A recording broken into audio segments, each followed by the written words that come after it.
یعنی ہماری خواتین کے لیے وہ رول ماڈل ہیں کہ اپنے شوہر کے ساتھ برتاؤ کیسا ہونا چاہیے، اور اسپیشلی ٹف ٹائم میں آپ طیبہ، طاہرہ، زاہدہ، صدیقہ، اور آپ عظیم ہستی ہیں کہ نبی پاک علیہ الصلوۃ والسلام کی جو پہلی زوجہ ہیں وہ آپ ہیں، اور جب تک آپ نبی پاک علیہ الصلوۃ والسلام کی زوجیت میں رہیں میرے آقا علیہ الصلوۃ والسلام نے کوئی دوسرا نکاح نہیں فرمایا۔ ایک اور خوبصورت بات کہ پیارے آقا علیہ الصلوۃ والسلام کی تمام اولاد میں سوائے حضرت ابراہیم کے جتنی اولاد ہے وہ سب حضرت خدیجہ الکبریٰ رضی اللہ تعالی عنہا سے ہے، اور سبحان اللہ رہتی دنیا کے سیدوں کی نانی جان جو ہیں وہ حضرت خدیجہ الکبریٰ رضی اللہ تعالی عنہا ہے۔ جنت المعلی میں آپ کا مزار شریف موجود ہے، مکہ مکرمہ میں اللہ تربت حضرت خدیجہ پر اپنی کروڑوں رحمتوں کی بارش نازل فرمائے، اور ان کے صدقے ہماری مغفرت فرمائے، اور ہماری ماؤں بہنوں کو ان کی سیرت سے اپنی زندگی میں امپلیمنٹیشن کرنے کی توفیق عطا فرمائے۔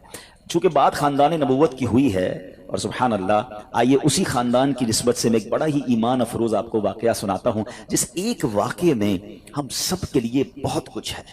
ماجرا یہ تھا کہ مولا علی شیر خدا کرم اللہ تعالی وجہ الکریم کے گھرانے میں 5 افراد تھے، بی بی فاطمہ خاتون جنت، حضرت امام حسن، حضرت امام حسین، اور ان کا ایک غلام تھا، اس کا نام تھا حارث۔ یہ 5 افراد رہتے تھے، اور 3 دن گزر گئے ان کے پاس کھانے کو کچھ نہیں تھا۔ 3 دن تک فاقہ ہے، کھانے کو کچھ نہیں ہے۔ خاتون جنت بی بی فاطمہ رضی اللہ تعالیٰ عنہ نے مولا علی سے کہا، اے علی جا کر میرا یہ لباس بیچ کر آ جاؤ۔ ذرا میں تھوڑا سا واقعہ یہ بریک کرتا ہوں، ہم ساتھ ساتھ سیکھتے بھی جائیں گے تو انشاءاللہ آج بیان میں آنے کا مقصد بھی پورا ہو جائے گا۔ یہ گھرانہ کون سا ہے؟ یہ میرے آقا کا گھرانہ ہے، یہ نبی پاک علیہ الصلوۃ والسلام کی جگر کا ٹکڑا بی بی فاطمہ رضی اللہ تعالیٰ عنہ کا گھر ہے۔ مولا علی وہ ہیں کہ جن کے بارے میں نبی پاک فرمائیں جس کا میں مولا اس کا علی مولا، یعنی اس قدر عظیم گھرانہ۔ اور سرکار دو عالم علیہ الصلوۃ والسلام کے پاس نعمتوں کی کوئی کمی؟ آپ تو وجہ تخلیق کائنات ہے نا۔ نبی پاک علیہ الصلوۃ والسلام ہی از the reason of the all creation۔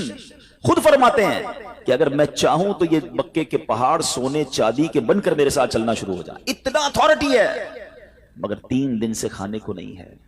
مگر اس گھرانے میں شکوہ بھی نہیں ہے، اس گھرانے میں کمپلین بھی نہیں ہے، مگر اس گھرانے کا تو حال دیکھیں کہ 3 دن کا فاقہ ہے۔ کیا کبھی ایسا ہوا کہ ہم میں سے کسی نے اپنا لباس بیچا ہو کھانے کے لیے؟ خاتون جنت، جنتی عورتوں کی سردار، آپ کہہ رہی ہیں مولا علی شیر خدا کو کہ جا کر میرا لباس سیل آؤٹ کریں اور کچھ کھانے کو لے آئیں۔ سبق مل رہا ہے کہ اگر کبھی زندگی میں کوئی تکلیف آ جائے، کبھی کوئی جناب ہماری چیزوں میں کمی ہو جائے تو شکوے نہیں کرنے، صبر کرنا ہے۔ ہمیں تو جناب تھوڑا سا کاروبار ڈاؤن ہو جائے، تھوڑی مارکیٹ ڈاؤن ہو جائے، تھوڑا سا جناب کوئی نقصان ہو جائے تو ہمارا تو چہرہ ہی بتا دیتا ہے کہ لگتا ہے بہت بڑا لاس ہو گیا ہے۔ نہیں جناب، زباں پر شکوے رنجو علم لایا نہیں کرتے، زباں پر شکوے رنجو علم لایا نہیں کرتے، نبی کے نام لیوا غم سے گھبرایا نہیں کرتے۔ اب ذرا آگے سنیے، مولا علی شیر خدا کرم اللہ تعالی وجہ الکریم وہ لباس مارکیٹ میں جا کے سیل آؤٹ کرتے ہیں، وہ لباس بکتا ہے 6 درہم کا، ٹھیک ہے؟ اب لاجک تو یہ کہتی ہے کہ 6 درہم کا اناج خریدیں اور گھر والوں کے لیے کھانا لے کر جائیں۔ اسی دوران ایک سائل آ جاتا ہے، ایک اللہ کا بندہ آتا ہے، کہتا ہے اے ابو الحسن میں بہت غریب ہوں، مجھے اللہ کے نام پہ کچھ دے دو۔ اچھا اب ہم جیسا کوئی آدمی ہوتا تو 6 میں سے چلیں، اگر بہت سخاوت بھی ہوتی تو چلے 1 درہم اسے دے دیتا، مگر یہ گھرانہ کیسا گھرانہ ہے، سخاوت کیسی ہے اس گھرانے میں۔ مولا علی شیر خدا نے 6 کے 6 درہم اس فقیر کو دے دیے، اگین ایمپٹی ہینڈڈ، سب دے دیے۔ تھوڑا آگے چلے تو ایک اعرابی آیا اور آ کر کہتا ہے، اس کے پاس اونٹنی تھی، کہ اے ابو الحسن، مولا علی کی یہ کنیت تھی، یہ اونٹنی خریدو گے؟ مولا علی کہتے ہیں میرے پاس تو پیسے ہی نہیں ہیں۔ تو کہا ادھار خرید لو۔ کہا کتنی کی دینی ہے؟ کہا 100 درہم کی۔ آپ نے اونٹنی خرید لی۔ تھوڑا اور آگے گیا تو ایک اور عربی آیا، ایک اور عربی شخص کہتا ہے اے علی یہ اونٹنی بیچنی ہے؟ کہا بیچنی ہے۔ کہا کتنے کی خریدی ہے؟ کیسا کوسچن ہے؟ بزنس کمیونٹی کے لوگ بیٹھے ہیں نا، ہم سے کوئی پوچھ لے آپ کی کاسٹ کیا ہے، اس کے بعد تو جناب وہ کلابیں لگتی ہیں، بھائی اللہ کی قسم میری تو کاسٹ ہی اتنے کی ہے۔ اچھا ہمیں سمجھ نہیں آتی، بندہ پہلے کاسٹ 1000 روپے بتاتا ہے، تھوڑی نیگوشیشن کرو تو 950 پہ آ جاتا ہے، یار ابھی تو آپ قسمیں کھا رہے تھے میری 1000 کی کاسٹ ہے۔ ہمارا یہ حال ہے، مولا علی شیر خدا گھر میں کھانے کو کچھ نہیں ہے، آپ فرماتے ہیں 100 درہم کی خریدی ہے۔ سچ کو آنچ نہیں ہے۔ وہ بندہ کہتا ہے 160 کی دینی ہے؟ آپ نے کہا بالکل دینی ہے۔ 160 میں آپ نے سیل کر دی۔ تھوڑا آگے گئے تو پہلے والا جو عربی تھا وہ آیا، کہا اے علی وہ اونٹنی کہاں گئی؟ کہا میں نے بیچ دی۔ کہا میرے پیسے دے دو۔ آپ نے 100 درہم دے دیے۔ خوشی خوشی گھر آئے اور بی بی فاطمہ کے ہاتھ میں 60 درہم رکھ دیے۔ خاتون نے جنت کہتی ہیں اے علی میرا جوڑا اتنا قیمتی تو نہیں تھا کہ 60 درہم کا بک جاتا؟ سنو مولا علی کیا کہتے ہیں، کہتے ہیں میں نے اللہ سے تجارت کی ہے، میں نے اللہ سے کاروبار کیا ہے، 6 ملے تھے وہ اللہ کی راہ میں خرچ کیے، اللہ نے مجھے 60 لوٹا دیا ہے۔ ہائے ہائے ہائے، اب سنیے، اب آگے سنیے اس کی، اور اس واقعے کا خوبصورت ٹرن اور سنیے گا، ایمان تازہ ہو جائے گا۔ اس گھرانے کی شان کیا ہے؟ اعلیٰ حضرت امام اہل سنت لکھتے ہیں نا، کیا بات رضا اس چمنستان کرم کی، کیا بات رضا اس چمنستان کرم کی، زہرا ہے کلی جس میں حسین اور حسن پھول۔ یہ گھرانہ ہی چمنستان کرم ہے۔ اب جب صبح بارگاہ رسالت میں گئے تو نبی پاک علیہ الصلوۃ والسلام کو یہ بتاتے، مولا علی بتاتے، اس سے پہلے سرور کائنات علیہ الصلوۃ والسلام سوال کرتے ہیں، اے علی تمہارا کل تمہارے ساتھ جو معاملہ ہوا تم جانتے ہو کیا تھا؟ مولا علی کہتے ہیں اللہ عالم و رسول عالم، حضور آپ ہی بتا دیں معاملہ کیا تھا۔ کہا اے علی جو تمہیں اونٹنی بیچنے آئے تھے وہ کوئی اور نہیں، وہ حضرت میکائیل علیہ السلام تھے۔ اے علی جو تم سے اونٹنی خریدنے آئے تھے نا وہ حضرت جبرائیل علیہ السلام تھے۔ اور جاننا چاہو گے وہ اونٹنی کون سی تھی؟ یہ وہی اونٹنی ہے کہ جس پر میری بیٹی بی بی فاطمہ خاتون جنت قیامت کے روز سواری کریں گی۔ یہ ایسا سخی گھرانہ ہے جو تم سے نہ مانگوں تو پھر کس سے مانگوں، تمہارا تو سارا گھرانہ سخی ہے۔ اب اس ایک واقعے سے اتنا کچھ ہے ہمارے لیے، میں کچھ اور بیان نہ بھی کروں نا، آج اسی ایک واقعے کو میں پرت پرت کھولتا چلا جاؤں تو یہ ایک انسیڈنٹ، یہ ایک beautiful story of the family of رسول اللہ صلی اللہ تعالی علیہ وسلم میں کیا کچھ سکھا رہی ہے۔ قناعت کس کو کہتے ہیں، صبر کس کو کہتے ہیں، اللہ کی رضا پر راضی رہنا کس کو کہتے ہیں، اور پھر سخاوت کس کو کہتے ہیں، اللہ پر بھروسہ کس کو کہتے ہیں۔ ہم تو بہت عجیب و غریب لوگ ہو گئے ہیں، ہمیں تو اسباب پر بھروسہ ہے، ہماری تو کیلکولیٹر سے کیلکولیشن چلتی ہے کہ نہیں جناب اتنے سال محنت کروں گا تو یہ ملے گا، اپنے پلانز ہی ختم نہیں ہوتے، تھوڑا سا جناب ہمارا پلان ڈسٹرب ہو جائے تو لوگ مایوسی والی باتیں، ڈپریشن میں چلے جاتے ہیں، لوگ معاذ اللہ سوسائڈ کی باتیں کرنے لگ جاتے ہیں۔ کدھر گیا رب پر بھروسہ؟ نہ کریں ایسا۔ بعض اوقات آزمایا جاتا ہے، بعض اوقات اس میں بہت ساری حکمتیں ہوتی ہیں۔ ایک اور حدیث پاک کا واقعہ سناؤں گا پھر اپنے ٹاپک کی طرف دوبارہ آتے ہیں، کمال کا واقعہ، اور یہ واقعہ نبی پاک علیہ الصلوۃ والسلام نے صحابہ کو سنایا۔ حضرت ابو ہریرہ رضی اللہ تعالیٰ عنہ اس حدیث کے راوی ہیں۔ حضرت ابو ہریرہ کہتے ہیں کہ نبی پاک علیہ الصلوۃ والسلام نے ہمیں یہ واقعہ سنایا کہ بنی اسرائیل میں 3 شخص تھے۔ اب ذرا غور سے سنیے گا، ہم میں سے کئی لوگ ایسے ہیں جو پچھلے 5 10 15 سالوں میں اللہ نے ان کو بڑا عروج دیا ہے، اللہ آپ کو اور ترقی دے، آپ کے رزق حلال میں اللہ اور برکت دے، مگر غور سے سنیے گا۔ آقا علیہ الصلوۃ والسلام فرماتے ہیں بنی اسرائیل میں 3 لوگ تھے، اللہ کریم کو ان کی آزمائش مقصود ہوئی، ان کا ایگزامینیشن مقصود ہوا۔ وہ تینوں بندے کون تھے؟ اس میں ایک بندہ تھا جس کو برس کا مرض تھا، کوڑ کا مرض ہوتا ہے نا، ایک بندہ تھا جس کی آنکھیں نہیں تھی، نابینا تھا، اور ایک بندہ تھا جس کے بال ہی نہیں آتے تھے، گنجا تھا، اس کی تمنا بڑی تھی کہ بال آ جائے۔ تینوں کسی نہ کسی پرابلم، کسی کلیمٹی، کسی ڈیفیکلٹی میں تھے۔ اللہ نے ایک فرشتہ بھیجا ان کے پاس۔ سب سے پہلے فرشتہ گیا برس کے مریض کے پاس جس کے جسم پر داغ تھے، عجیب و غریب اس کی جلد تھی، سکن تھی، لوگ اس سے دور ہٹتے تھے۔ اس نے برس کے مریض کو کہا کہ بھائی یہ بتاؤ تمہاری سب سے بڑی تمنا کیا ہے؟ وہ کہتا ہے میری سب سے بڑی تمنا یہ میری بیماری دور ہو جائے، لوگ مجھ سے دور ہو جاتے ہیں، میری باڈی پر عجیب عجیب قسم کے داغ ہیں۔ فرشتے نے دعا کی، اس کے جسم پر ہاتھ پھیرا، اس کی باڈی بالکل ٹھیک ہو گئی۔ کہ یہ بتاؤ تمہیں مال کون سا اچھا لگتا ہے؟ تو وہ بندہ کہتا ہے کہ مجھے جو ہے وہ اونٹنی بڑی پسند ہے۔ فرشتے نے اس کو ایک اونٹنی دی جو گابن تھی، بچہ دینے والی تھی۔ فرشتہ آگے چلا گیا۔ اب فرشتہ پہنچا دوسرے بندے کے پاس، اور وہ بندہ تھا جو گنجا تھا، اس کے بال ہی نہیں آتے تھے۔ فرشتے نے کہا تیری خواہش کیا ہے سب سے بڑی؟ کہتا بس میرے بال آ جائیں، اس سے بڑی کیا تمنا ہے۔ فرشتے نے اس کے سر پہ ہاتھ پھیرا، دعا فرمائی، اس کے بال آ گئے۔ کہ تجھے مال کون سا پسند ہے؟ تو اس نے کہا کہ مجھے جو ہے وہ گائے بڑی پسند ہے۔ اس کو ایک گابن گائے، بچہ دینے والی گائے دی۔ 3rd پرسن کے پاس فرشتہ کیا، وہ کون تھا؟ اندھا تھا، مادرزاد، بائی برتھ بلائنڈ۔ تیری کیا تمنا ہے؟ بولا میری تو زندگی میں ہے ہی اندھیرا، اللہ کرے میری آنکھیں آ جائیں۔ فرشتے نے اس کی آنکھوں پر ہاتھ رکھا، دم کیا، دعا کی، اس کی آنکھیں آ گئی۔ تجھے کیا چاہیے؟ کہا مجھے بکری بڑی پسند ہے۔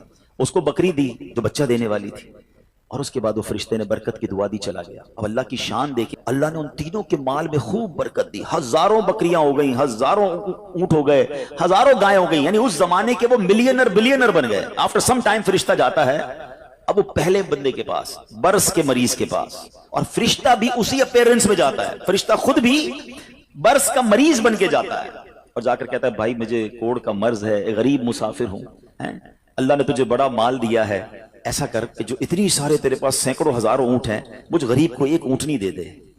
وہ بندہ کہتا ہے کہ یہ تو میں نے خود کمایا ہے، یہ تو سب میری ایفرٹ ہے، میرے تو باپ دادا کی میراث ہے. کہ یہ تجھے اللہ نے نہیں دیا، تو کچھ عرصہ پہلے غریب تھا. کہتے نہیں کس نے کہا تجھے، میں تو پہلے سے ہی مالدار تھا، میرے تو فیملی کا یہ سارا مال ہے، یہ میں نے اپنی محنت سے کیا ہے. فرشتے نے کہا ٹھیک ہے، اگر تو سچا ہے تو ٹھیک ہے، اور اگر تو جھوٹا ہے تو اللہ تجھے پہلے جیسا ہی کر دے. فرشتہ دوسرے کے پاس گیا. اب کس کے پاس گیا؟ گنجے کے پاس. کہ بھائی میں بڑا غریب انسان ہوں، مسافر ہوں، تجھے اللہ نے بڑا مال دیا، اتنی گائے ہیں، ایک گائے مجھے دے دے، تو بھی تو غریب تھا کچھ عرصہ پہلے. کہتا کس نے کہا تمہیں میں غریب تھا؟ میں تو شروع سے مالدار ہوں، میرے باپ دادا کی جائیدادیں تھی، یہ تو میرا اپنا کمایا ہوا مال ہے، میں نے کیا ہے سب کچھ، میرے پاس کچھ نہیں ہے تجھے دینے کے لیے. ٹھیک ہے، اگر تو صحیح کہتا ہے تو ٹھیک ہے، اگر جھوٹ بولتا ہے تو اللہ تجھے پہلے جیسا کر دے. اب فرشتہ تیسرے بندے کے پاس گیا جو اندھا تھا، پہلے آنکھ والا ہو گیا تھا. فرشتہ آنکھ بغیر کا بن کے اس کے پاس گیا کہ بھائی میری آنکھیں نہیں ہیں اور میں غریب بھی ہوں، تجھے اللہ نے اتنی بکریاں دی ہیں، کچھ مجھے بھی دے دے. پتہ ہے اندھا کیا کہتا ہے؟ سابقہ اندھا، سچی بات ہے، آنکھ والا تھا وہ.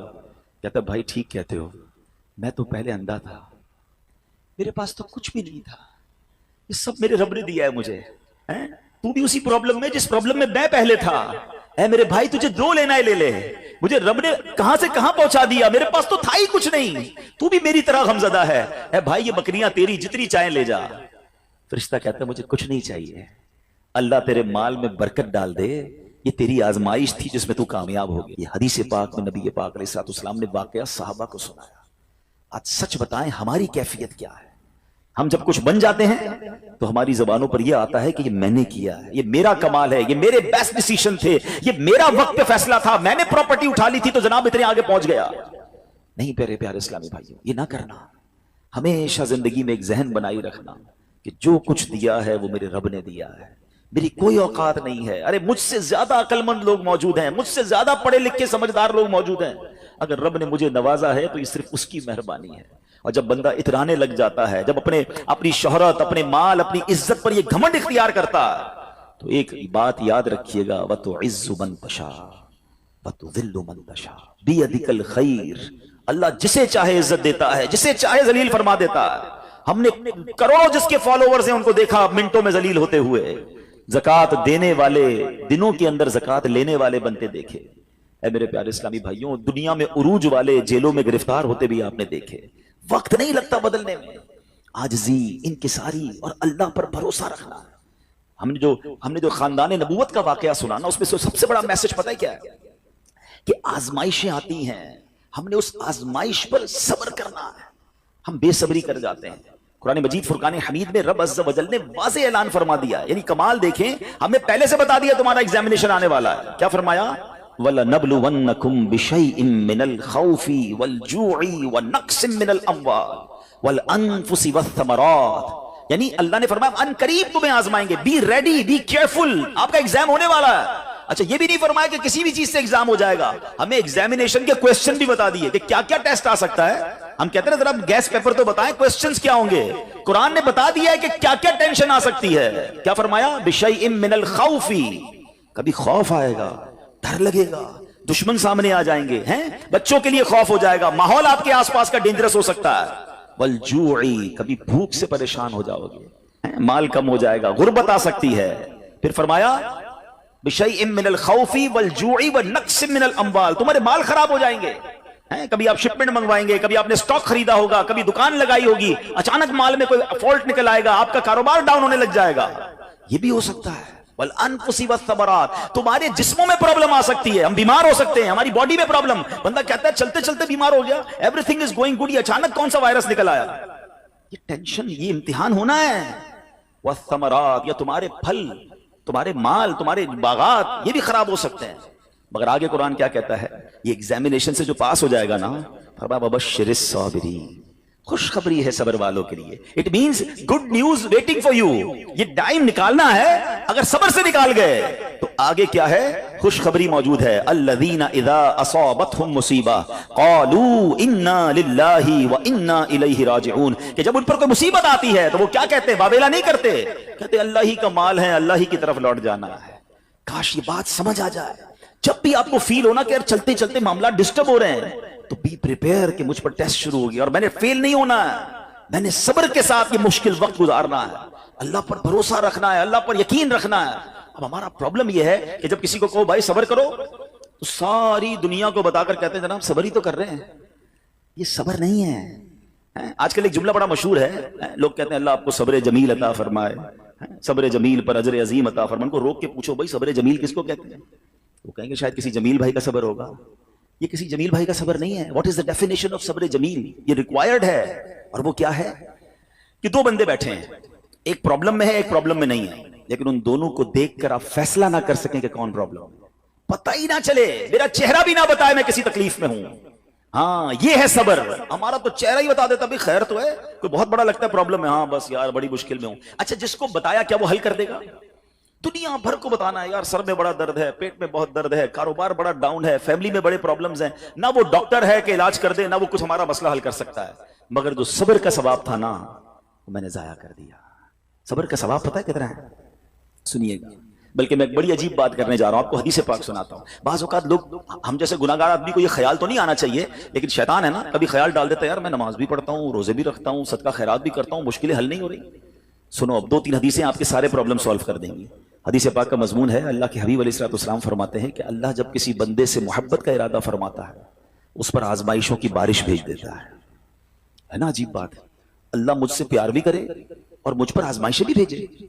حدیث کا اگلا حصہ اس کو پراپر ایلوبریٹ کرتا ہے, ڈسکرائب کرتا ہے کہ مشیت الہی یہ ہوتی ہے. حدیث کا خلاصہ ہے کہ اللہ کی رضا یہ ہوتی ہے کہ اللہ بندے نے جو دنیا میں گناہ کیے ہیں نا, خطائیں ہو گئی ہیں میرے بندے سے, اس پر کچھ آزمائشیں بھیجوں, یہ صبر کرے تو پھر میری بارگاہ میں آئے تو اس کے سارے گناہ معاف ہو گئے ہوں, میں سے جنت میں داخل کر دوں. یعنی یہ آزمائشیں تو مجھے میرے گناہ معاف کروانے آ رہی تھی, میرے اللہ کی بارگاہ میں مجھے اللہ سے قریب کرنے آ رہی تھی, اور میں نے واویلا کر کے, میں نے شکوے کر کے وہ سارا ثواب ضائع کر دیا. ایک اور حدیث پاک سنیے.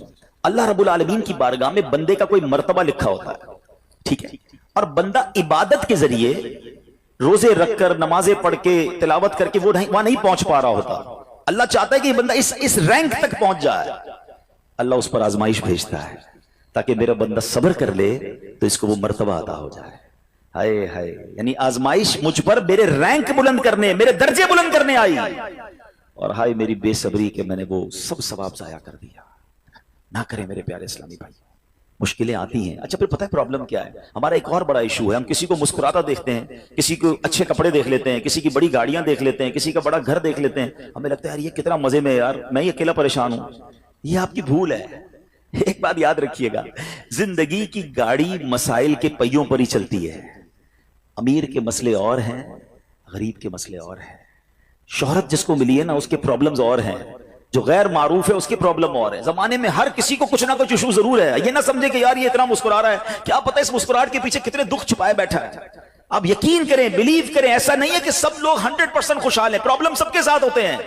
ابھی میں کیا بتاؤں آپ کو, ہمارے پاس تو لوگ دعائیں کروانے آتے ہیں نا, ایسی پرابلم بتاتے ہیں کہ پیروں سے زمین نکل جاتی ہے. بعض اوقات ہم اتنے بڑے گھر میں جاتے ہیں, اس کی گاڑیاں کروڑوں روپے کی کھڑی ہیں, ان سے ملاقات ہوئی, وہ کہتے ہیں حضرت آپ سے الگ سے دعا کروانی ہے. جب وہ بیچارہ اپنا مسئلہ بتاتا ہے نا, ہمیں لگتا ہے یار ہمارا تو غم ہی کچھ نہیں ہے, یہ کتنی بڑی آزمائش سے گزر رہا ہے, کتنی بڑی پرابلم سے گزر رہا ہے. میں آج کی آپ کو مثال دیتا ہوں.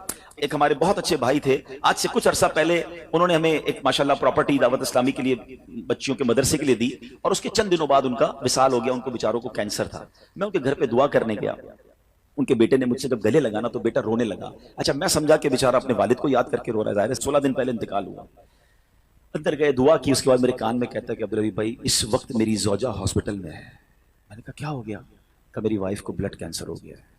والد کا کینسر میں انتقال ہوا ہے, اللہ نے بڑا نوازا ہے ان کو, جیولرز ہیں, لیکن میں یقین کریں, میں آپ کو سچ بتا رہا ہوں, میں گاڑی میں بیٹھ کے میں بھی رونے لگا, کیونکہ وہ بندہ جب مجھے چھوڑنے آیا نا پھر میرے گلے لگ کے رو رہا تھا. میں سوچنے لگا یار کتنا دکھ ہے لوگوں کو, اللہ نے کتنی بڑی ہم پر مہربانیاں کی ہیں. اگر مجھے کوئی بڑی بیماری نہیں ہے, میرے بچے میرے ساتھ ہیں, میری فیملی میرے ساتھ ہے, نہیں چاہیے یار دنیا کے سارے اللہ تللے, نہ ملے اتنی ساری لگژریز, صحت سے بڑھ کے کچھ نہیں ہے, مگر ہمیں اس کی قدر ہی نہیں ہے, ہمیں اس کی کوئی اہمیت کا اندازہ ہی نہیں. پوچھو ان سے, کروڑوں روپے ہیں مگر علاج نہیں ہو پا رہا, ڈاکٹر بعض اوقات مایوس کر دیتے ہیں. کتنا تکلیف میں ہیں لوگ, اور ہم ہیں کہ چھوٹی چھوٹی باتوں پر بے صبری. صبر تو کریں, اللہ کی رضا پر راضی تو رہیں. میں نے آپ کو خاندان نبوت کا واقعہ سنایا, ارے کھانے کو کچھ نہیں ہے مگر شکوہ نہیں ہے. کاش یہ بات ہمیں سمجھ آ جائے اور ہم ہر حال میں اللہ کا شکر ادا کرنے والے بن جائیں. اور ایک اور میں آپ کو بات بتاؤں, ہم جو دنیا والوں کو بتاتے ہیں نا ہوتا کچھ نہیں ہے اس سے. مت بتایا کرو دنیا والوں کو, صحیح بتاتا ہوں, مت بتایا کرو, اپنے غم مت بتایا کرو. ثواب بھی چلا جاتا ہے. اور بعض اوقات یہ دنیا والے نا ہمارا مذاق بھی اڑاتے ہیں. ہم جب کسی کو اپنا پرابلم بتاتے ہیں نا ہمارے سامنے تو بڑے اچھے بنتے ہیں کہ اچھا اچھا ٹھیک ہے میں کرتا ہوں کچھ. بعد میں جا کے دنیا میں باتیں کرتے ہیں, آیا تھا میرے پاس, اس کا یہ مسئلہ ہے, ہاں ہاں باتیں بڑی کرتا ہے, بڑی پرابلم میں ہے. کیوں بتاؤں میں دنیا والوں کو؟ وہ نعت کا شعر ہے نا, کسی کا احسان کیوں اٹھائیں, کسی کو حالات کیوں بتائیں, کیوں بتاؤں میں دنیا والوں کو مجھے کیا غم ہے نا. میرے آقا سلامت رہے ہیں, اللہ کے حبیب علیہ الصلوۃ والسلام ہیں, اور رب عز و جل کی بارگاہ ہے, میں ادھر عرض کروں نا. کسی کا احسان کیوں اٹھائیں, کسی کو حالات کیوں بتائیں, آقا تم ہی سے مانگیں گے تم ہی دو گے, تمہارے در سے ہی لو لگی ہے. ہاں اللہ رسول کی بارگاہ میں عرض کیا, ادھر آنسو بہاؤ, نہ بتاؤ دنیا والوں کو. ایک اور کمال کا شعر ہے کہ دنیا والے تو درد دیتے ہیں, دنیا والے تو درد دیتے ہیں, زخمی دل کی دوا مدینہ ہے. تو جب دنیا والوں نے کوئی ہمارا بھلا کرنا بھی نہیں, نہ ان کے ہاتھ میں ہے, شفا دینے والی ذات میرے رب کی, برکت دینے والی ذات میرے رب کی, تو اللہ سے ہی باتیں کرو نا. تو آج سے یہ ذہن بنا لے میرے پیارے اسلامی بھائی, مشکل آنی ہے تو صبر کے ساتھ وہ وقت گزارنا ہے, اللہ کی رضا پر راضی رہنا ہے. وہ بڑا کریم ہے, وہ اپنے غیب کے خزانوں سے آپ کو عطا فرمائے. توجہ بیان کی طرف رکھیے گا. اور اب آتے ہیں اس پورے واقعے سے ایک اور خوبصورت بات جو ہمیں سیکھنے کو ملی, اور وہ بات کیا ہے کہ نبی پاک کے خاندان کی سخاوت کیسی تھی. مولا علی شیر خدا کے پاس صرف 6 درم تھے, آپ نے وہ سب کے سب دے دیے. مگر آج حال یہ ہے کہ لوگ اپنی زکوٰۃ ادا نہیں کرتے. آج زکوٰۃ لوگوں کو بھاری پڑنے لگ گئی ہے. جب کیلکولیٹ کرتے ہیں کہ جناب کروڑوں روپے زکوٰۃ, تو اس کے بعد ان کو بھاری لگتی ہے. نہ کریں ایسا. یہ زکوٰۃ مال کا میل ہے, اور اگر یہ مال کا میل آپ کے مال سے جدا نہ ہوا تو یہ آپ کے مال کو بھی میلا کر دے گا. ایک بات یاد رکھیے گا, سرکار دو عالم صلی اللہ تعالی علیہ وسلم کا یہ فرمان ہے, اپنی زکوٰۃ ادا کر کے اپنے مال کو مضبوط قلعوں میں قید کر لو. اگر میں اور آپ چاہتے ہیں نا کہ میری آپ کی پراپرٹی سیکیور رہے, ہمارے مال و اسباب سیکیور رہے, تو حدیث پاک میں تو فارمولہ موجود ہے کہ اپنے مال کو زکوٰۃ دے کر مضبوط قلعوں میں قید کر لو. لیکن یہاں زکوٰۃ دینے کے لیے تیار نہیں لوگ, لمسم نکال دیتے ہیں, کیلکولیٹ نہیں کرتے. یاد رکھیے یہ مال ہی عذاب بن جائے گا اگر آپ زکوٰۃ پوری ادا نہیں کرتے. اگر ہمارے پاکستان میں سارے سرمایہ دار کچھ نہ کریں, اپنی زکوٰۃ پوری ادا کر دیں, سارے زمیندار اپنی زکوٰۃ پوری ادا کر دیں, آپ اپنی آنکھوں سے دیکھیں گے کہ غربت کتنی جلدی ختم ہوتی چلی جا رہی ہے. میں نے ایک بار کیلکولیشن کی, ذرا سنیے گا. پاکستان زرعی ملک ہے, ٹھیک ہے, اور اس کی زراعت کی جو کیلکولیشن ہے وہ انٹرنیٹ پر موجود ہے. You can search with your self. آپ چیک کر لیں کہ 2023 میں پاکستان کی ٹاپ 20 کراپس کون کون سی ہوئی ہیں. آپ انٹرنیٹ پہ خود ڈھونڈ لیں, آپ کے سامنے اس کراپ کی کیلکولیشن بھی آ جائے گی کہ اتنے ملین ٹن, اتنے جناب کروڑ کے جی جو ہے وہ گندم ہوا, تو کاٹن ہوا, تو فروٹس ہوئے, تو شوگر ہوئی. پاکستان کو اللہ نے بڑا نوازا ہے. شریعت کا حکم کیا ہے؟ جس اللہ رسول کی ہم بات کر رہے ہیں, جس اسلام کو ہم نے قبول کیا ہے, شریعت کا حکم یہ ہے کہ اگر آپ کی فصل اگتی ہے تو اس فصل میں اگر بارش کا پانی ہے اور آپ اپنا پانی پرچیز نہیں کر رہے, اور صرف بارش سے آپ کی فصل اگ رہی ہے, تو جتنی فصل اگی 10% عشر کیا کہتے ہیں 10ویں حصے کو, وہ آپ نے نکال دینا ہے اللہ کی راہ میں. وہ غریبوں کا حق ہے, وہ زکوٰۃ ہے زمین کی. اور اگر آپ پانی ٹیوب ویل وغیرہ سے لیتے ہیں, پیسوں سے خریدتے ہیں, تو 5%. آپ بلیو کریں, میں بیٹھا کیلکولیٹر لے کر کہ پاکستان کی ٹاپ 10 کراپس کتنی ہوتی ہیں, اس کی مالیت کتنی ہے, اس کی ویلیو کتنی ہے, وہ میں نے بنائی, اور اس کا 5% لگایا جو دینا ہی دینا ہے. آپ یقین کریں وہ بھی خربوں روپے میں بن گیا. یہ خربوں روپے کہاں ہیں؟ اگر ہم زکوٰۃ دیتے تو کتنے غریبوں کا بھلا ہو جاتا, کتنے گھر خوشحال ہو جاتے. اچھا یہ تو صرف زمین کی زکوٰۃ ہے, پراپرٹیز کی زکوٰۃ, اربوں خربوں روپے کے لوگ مالک ہیں. مگر جب کیلکولیٹر چلاتے ہیں نا, ہوئے ہوئے ہوئے زکوٰۃ جناب 10 کروڑ روپے بن جائے گی, تو پھر بھاری لگتی ہے. اللہ کے بندے, اللہ نے 4 ارب دیے ہیں تو 10 کروڑ زکوٰۃ ہے نا, تو ٹینشن کائے کی ہے؟ شکر ادا کرو. اللہ نے دینے والا بنایا, مانگنے والا نہیں بنایا. مگر آج زکوٰۃ بھاری پڑ گئی ہے. آپ کو پتا ہے قارون کیوں دسایا گیا تھا؟ قارون یہ حضرت موسیٰ کا کزن تھا, یہ تورات کا عالم تھا اور بڑا عالم دین تھا. مگر جب حضرت موسیٰ نے اس کو زکوٰۃ کا حکم دیا نا, اس کے پاس کتنے پیسے تھے کہ قرآن کہتا ہے اس کی خزانوں کی چابیاں ایک جماعت لے کر چلتی تھی. خزانے نہیں, صرف کیز آف دا ٹریجر, اتنا خزانہ تھا. مگر کیا ہوا یہ کہ جب حضرت موسیٰ نے اس کو کہا, اس زمانے پتہ زکوٰۃ کتنی تھی؟ ابھی تو 100 پہ 2.5 ہے نا, 1000 پہ 1. آپ نے فرمایا ہر 1000 پر 1 تم نے زکوٰۃ دینی ہے. اس نے کیلکولیٹ کیا تو بہت بنتے تھے. حضرت موسیٰ کے خلاف ہو گیا, زکوٰۃ کا انکار کیا, اپنے خزانوں کے ساتھ زمین میں دھسا دیا گیا. پلیز خدا کے واسطے اس آواز کو سب مل کر آگے بڑھائیں. میں تو یہ سمجھتا ہوں جس طرح ہم نماز کی بات کرتے ہیں کہ نماز پڑھو, زکات دیں, بے شک کسی کو بھی دیں, جو حقدار ہے اس کو دیں, مگر زکات پوری دیں. پاکستان خوشحال ہو جائے گا, غریبوں کا بھلا ہو جائے گا. لیکن زکات جس کی ہزاروں لاکھوں میں شاید وہ نکال دیتا ہے, مگر جب زکات کروڑوں میں ہو رہی ہے تو لوگوں کے دلوں پر بوجھ بنتی جا رہی ہے. اس کو بوجھ نہ بننے دینا. میں ایک دعا کرتا ہوں آج, اگر آپ کو لگے تو آپ بھی آمین کہہ دینا. اپنے لیے تو میں کئی بار یہ دعا کرتا ہوں کہ یا اللہ مجھے وہ مال نہ دینا جس کی زکات مجھ پر بھاری ہو جائے. کہو آمین. یا اللہ وہ مال دینا کہ میں خوش دلی سے تیری راہ میں زکات دوں. اچھا یہ بھی بڑا ایشو ہے, پیسے نکلتے ہیں تو بھاری بڑے پڑتے ہیں. اللہ فرماتا ہے تم اس وقت تک بھلائی کو نہیں پہنچ سکتے جب تک اپنی پیاری چیز راہ خدا میں خرچ نہ کرو. آپ بہترین خرچ کرو نا, اللہ آپ کو اس سے زیادہ عطا فرمائے گا. اچھا جب بھی کیلکولیٹر, دیکھیں کچھ چیزیں کیلکولیٹر سے کیلکولیٹ ہوتی ہیں, مگر اللہ کی راہ میں جو خرچ کرنے والا معاملہ ہے نا وہ رحمت کے کیلکولیٹر سے کیلکولیٹ ہوتا ہے. وہ میرے اور آپ کے کیلکولیٹر سے کیلکولیٹ نہیں ہوگا. آپ حساب کریں گے کہ یار مولانا صاحب کہہ رہے ہیں اللہ کی راہ میں خرچ کرنے سے مال کم نہیں ہوتا, کروڑ روپے ہیں 2.5 لاکھ زکات دوں گا تو 97.5 بچ گئے, یہ تو کم ہو گئے. آپ اس کو کہیں نوٹ کر لیجئے, اگلے سال آپ کروڑ روپے کی زکات نہیں دے رہے ہوں گے, آپ اس سے زیادہ کی زکات دے رہے ہوں گے. یہ کیسے؟ جو بھی زکات دیتا ہے آپ اس کو پوچھ لیجئے, ہر سال اس کی زکات بڑھتی ہے. کیوں بڑھتی ہے بھائی؟ زکات تو کم ہو, پیسے کم ہونے چاہیے تھے. نہیں جناب, یہ میرے نبی علیہ الصلوۃ والسلام کا وعدہ ہے. ویسے تو میرے آقا جو فرمائے حق ہے, مگر اس حدیث میں اللہ کے رسول علیہ الصلوۃ والسلام نے قسم اٹھائی. آپ فرماتے ہیں میں قسم کھا کر کہتا ہوں اللہ کی راہ میں خرچ کرنے سے مال کم نہیں ہوتا. تو پھر تو لاک کر دو نا, پھر تو سمجھ جاؤ کہ جب نبی پاک قسم اٹھا کر فرما رہے ہیں. اچھا پھر آپ سب کو دیکھ لیں, جو بانٹ رہا ہے نا ہم ہر سال اس کا بڑھتے ہوئے دیکھ رہے ہیں. کم نہیں ہوتا. یہ بے وقوفی ہے جو یہ سوچتا ہے کہ یار دے دوں گا تو کم ہو جائے گا. نہیں. اور پھر میں آخری بات کر دوں اپنے بیان میں, جو ایک اور ایشو جو بہت بڑا ہم دیکھتے ہیں, ایک تو زکات پوری دینی ہے اور انجوائے کر کے دینی ہے, خوش دلی سے دینی ہے, مزے لے کر دینی. یہ نہیں کہ دل پر بوجھ, یار کیا کروں 1 سال ہو گیا اب تو زکات دینی پڑے گی. نہیں, یہ نہیں. دو اور انجوائے کرو, اللہ کی راہ میں خوش دلی سے دو. ایک واقعہ سن لیں, بات اور کلیریفائی ہو جائے گی. حضرت ابو جعفر اپنے زمانے کے بڑے ابدال ہیں. ان کے گھر میں ایک فقیر آیا تو انہوں نے اپنی زوجہ کو کہا کہ اپنے پاس کیا ہے دینے کے لیے؟ کہا حضور صرف 4 انڈے ہیں گھر میں, nothing else, 4 eggs only. کہا یہ 4 ہی دے دو. ایمان اور عقیدہ اور بلیف دیکھیں, 4 دے دو. 4 دے دیے. تھوڑی دیر بعد دروازے پر دستک ہوئی, دیکھا تو ایک بندہ ٹوکری لے کر آیا. کہا کیا ہے؟ بیگم سے پوچھا. کہا آپ کے دوست نے انڈے بھجوائے ہیں. کہا کتنے آئے ہیں؟ کہا صاحب ذرا سنیے گا, کتنے آئے؟ تو کہا کہ 30 آئے ہیں. کہا 30 کس حساب سے آئے؟ ہم نے تو 4 دیے تھے نا. اب ایمان, ان کا عقیدہ اور ان کا بلیف دیکھے, کیا 4 دیے تو 40 آنے چاہیے تھے. ایک کا 10 اللہ کا وعدہ ہے نا. تو کہا حضور آئے تو 40 ہیں مگر 10 انڈے ٹوٹے ہوئے ہیں. تو آپ نے اپنی زوجہ سے پوچھا کہ سچ بتاؤ جو تم نے 4 دیے تھے اس کی کنڈیشن کیا تھی؟ کہ حضور بات یہ, جب میں نے 4 دیے تھے نا اس میں بھی 3 ثابت تھے, 1 ٹوٹا ہوا ہی تھا. یہ فارمولہ آج یاد کر لو, پورے دو گے پورے ملیں گے, ٹوٹے دو گے ٹوٹے ملیں گے. اب آپ چیک کیجئے کہ جب اللہ کی راہ میں خرچ کرنے کی باری آتی ہے, میں اپنا مال دل سے نکلتے ہوئے دکھ ہو رہا ہے یا خوشی ہو رہی ہے, بہترین دے رہا ہوں یا بچانے کی کوشش کر رہا ہوں. ہمیشہ یاد رکھیں, ہم اللہ کی راہ میں خرچ کرتے ہیں, ہمارے پیسے نہیں پہنچتے وہاں پر, وہاں نیت پہنچتی ہے. اب مجھے بتاؤ نا یار, ہم اپنے لیے خرچ کرتے ہیں بہترین کھانا, بہترین لباس, اور غریب کو دینا ہے تو بچا ہوا لیفٹ اوور. اب اچھا اب میں کہتا ہوں 100 بندوں کو نہیں کھلا سکتے, نہ کھلائیں, 2 کو کھلائیں, اچھا کھلائیں, کوئی بات نہیں. آپ کسی کے دل میں خوشی تو داخل کریں. اپنے گھر والوں کے لیے لباس خرید لیں, 2 غریب بچوں کے لیے ویسا ہی لباس خرید لیں, پھر دیکھیں آپ کو کیسی برکتیں ملتی ہیں.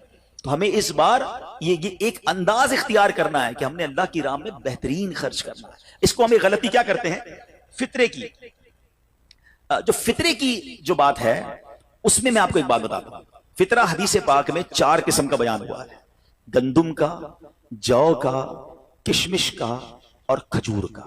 ٹھیک ہے, لیکن ہم بچپن سے سن رہے ہیں, جب بھی فطرے کی باری آتی ہے ہم پہلے 50 روپے تھا وہ دے دیا, 100 دے دیا, 200 دے دیا, 300 دے دیا. ہمیں یہ پوری حدیث یا تو ہم نے پڑھی نہیں تھی یا ہمارے ذہن میں نہیں تھی, مگر حدیث پاک میں 4 قسم کا فطرہ بیان ہوا ہے. غریب آدمی گندم کا فطرہ دے دے کوئی بات نہیں, مگر جو روزانہ بہترین افطاری کر رہا ہے, بہترین کھانے کھا رہا ہے, سچ بتاؤ اس کو کون سا فطرہ دینا چاہیے؟ میری افطاری روز اجوا کھجور سے ہے اور عید والے دن میں گندم کا فطرہ دے آتا ہوں. ہمیشہ یاد رکھے, اچھا خرچ کرے نا. اس بار فطرہ جس کو اللہ نے جیسا نوازا ہے, غریب آدمی کے لیے بات نہیں کر رہا, جس کو نوازا ہے رب نے. کیا ہم کبھی ایسا کرتے ہیں کہ عید کی شاپنگ کے لیے جائیں, دکاندار سے کہیں کہ یار جو کپڑا سب سے سستا ہے وہ نکال دو, سب سے سستے جوتے نکال دو, میں نے عید پڑھنی ہے. بہترین چاہیے, اپنے لیے بہترین لینا ہے, اللہ کی راہ میں لوئسٹ والا فطرہ دینا ہے. خود غور کریں, خرچ کیجئے گا، دل سے کریں، اللہ اور نوازے گا۔ اور یہ تو وقت ہے لوگوں کو بانٹنے کا، یہ وقت ہے مسلمان بھائیوں کا ہاتھ پکڑنے کا، غریبوں کی مدد کرنے کا، کسی کی افطاری اچھی کر دیں، کسی کی سحری اچھی کر دیں، کسی کو لباس دے کر اس کی عید اچھی کر دیں، نہ جانے کس کی دعا کے صدقے آپ کا بیڑا پار ہو جائے گا۔ تو اے میرے پیارے اسلامی بھائیوں، جو میں نے مولا علی شیر خدا کرم اللہ تعالی وجہ الکریم اور ان کے خاندان کا واقعہ سنایا، اس میں میسج یہ تھا کہ سخاوت اس کو کہتے ہیں، یہ ہے اللہ کی راہ میں خرچ کرنا جو کیسے بلاؤں کو اور بیماریوں کو دور کرتا ہے۔ مگر آج حال یہ ہے، یقین جانے دکھ ہوتا ہے جب ہم ملتے ہیں لوگوں سے، ان کی ویلتھ پتا ہوتی ہے مگر زکوٰۃ پوری دینے کے لیے کوئی تیار نہیں ہے۔ خدا رسول کے واسطے آپ بھی اور یہ پیغام کو عام کریں، میں نہیں کہتا آپ دعوت اسلامی کو دیں، زکوٰۃ تو پوری دو یار، یہ وہ مال ہے جو آپ مارے جاؤ گے، یہ مال آپ کے لیے عذاب کا باعث بن جائے گا۔ اور واللہ میں دو چار دن پہلے ایک بزنس مین کے پاس گیا، بعض اوقات ہمیں بزنس مین بھی سکھا رہے ہوتے ہیں، کیا کمال کی اس نے مجھے بات کہی، وہ کہتا ہے عبدالحبیب بھائی میرا یہ پیغام ذرا بزنس کمیونٹی تک پہنچائیے گا کہ جو زکوٰۃ نہیں دیتے نا اور جو خرچ نہیں کرتے ان کو پتہ ہی نہیں ہے وہ کتنا بڑا لاس کر رہے ہیں۔ میں نے بانٹنا شروع کیا ہے، میرے مال میں ایسے برکت آئی ہے، میں خود حیران ہوں، میرے سامنے ڈیل ہوتی تھی وہ مجھے نظر نہیں آتی تھی، میں ادھر اللہ کی راہ میں صدقہ کرتا ہوں، ایسا لگتا ہے آنکھوں سے پردہ اٹھتا ہے، میرا کام ہو جاتا ہے۔ تو ان کو بتائیے آپ اپنا خود نقصان کر رہے ہیں اللہ کی راہ میں خرچ نہ کر کے۔ تو یہ ڈیوٹی ہے، بچپن سے سنا تھا اسلام کے 5 پلر ہیں، توحید، روزہ، نماز، حج اور زکوٰۃ۔ ہم زکوٰۃ کو تو ایسے اگنور کر بیٹھے ہیں کہ جناب دے دی اپنی مرضی سے، کوئی 5 لاکھ دیتا ہے، کوئی 10 لاکھ دیتا ہے، زکوٰۃ کس کو جاری ہے یہ بھی نہیں سوچ رہے کہ میری زکوٰۃ کا یہ مستحق ہے کہ نہیں، میں جس آرگنائزیشن کو دے رہا ہوں اس کے پاس کوئی زکوٰۃ ادا کرنے کا صحیح فارمولا ہے کہ نہیں، یا میں جس بندے کو دے رہا ہوں وہ زکوٰۃ کا مستحق ہے کہ نہیں، بس سر سے ایک بوجھ اتارنا ہے، لم سم اماؤنٹ دے دینی ہے، یہ نہیں چلے گا۔ خدا را یاد رکھیے، زکوٰۃ پوری کیلکولیٹ کرنا بھی آپ کی ذمہ داری ہے اور صحیح مستحق تک پہنچانا بھی آپ کی ذمہ داری ہے۔ اور آپ بلیو کریں جس دن آپ نے یہ کام کر لیا آپ ملٹیپلیکیشن دیکھیں گے، آپ اپنے غم اور اپنی پریشانیاں دور ہوتے ہوئے دیکھیں گے۔ میں رب کریم سے دعا کرتا ہوں اللہ ہمیں دل کھول کر اپنی راہ میں خرچ کرنے کی توفیق عطا فرمائے۔ اور پھر سب سے پہلا حق آپ کی زکوٰۃ کا وہ حق ہے آپ کے اپنے غریب رشتہ داروں کا، اپنے غریب رشتہ داروں کو آپ دیجئے زکوٰۃ، کیونکہ جو اپنے رشتہ داروں کو زکوٰۃ دیتا ہے، صدقہ کرتا ہے، اس کو ڈبل ثواب ملتا ہے، ایک صدقہ دینے کا، ایک صلہ رحمی کرنے کا۔ اور پھر آپ کے غریب رشتہ داروں سے بعد زکوٰۃ بچ جائے تو پھر میری گزارش ہے کہ دعوت اسلام کتنے بڑے پیمانے پر دنیا میں کام کر رہی ہے، تو اپنی زکوٰۃ کا اپنا حصہ جو ہے اس میں ضرور عطا فرمائیں۔ اللہ کریم ہم سب کا جمع ہونا اپنی بارگاہ میں قبول فرمائے، آمین۔